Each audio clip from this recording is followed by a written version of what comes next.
ito bangin kay hoabang anomle chung chol hanu vadentang lanu so mai kare chimpoy chung chol hanu vadentang lanu so mai kare chimpoy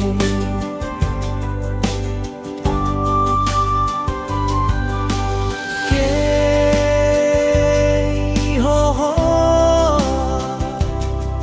ngamel hoy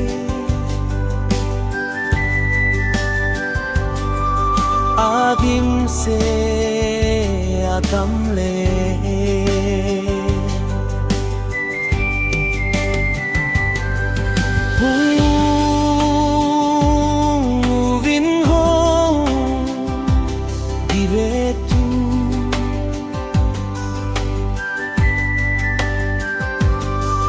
sel som man van him kipong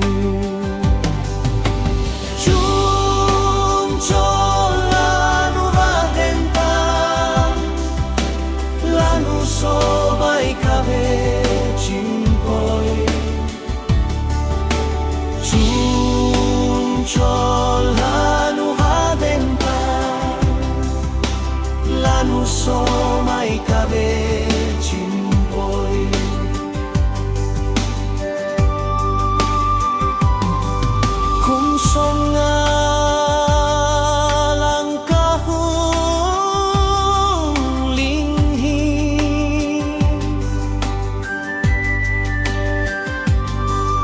phát chế sa ho cả ngày chia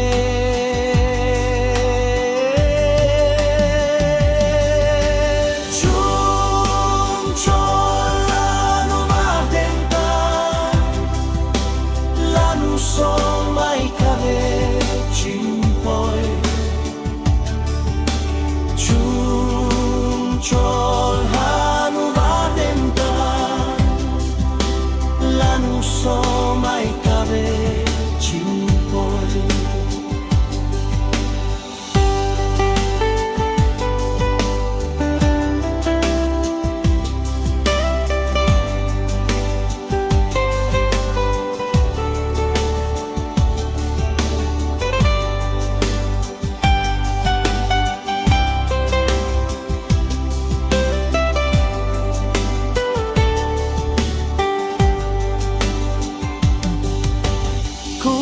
thế lâu nung lui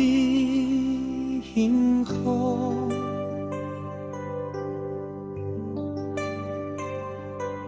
cùng lui to lo nín che mai tan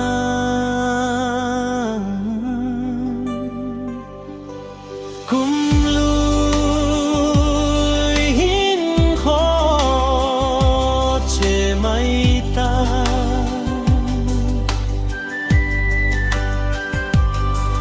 cũng tha vang tha lem mai ta nghe chung chol hanu vadentang lanu so mai kave chimpoy chung chol hanu vadentang lanu so mai kave chimpoy chung chol hanu vadentang lanu so mai kave chimpoy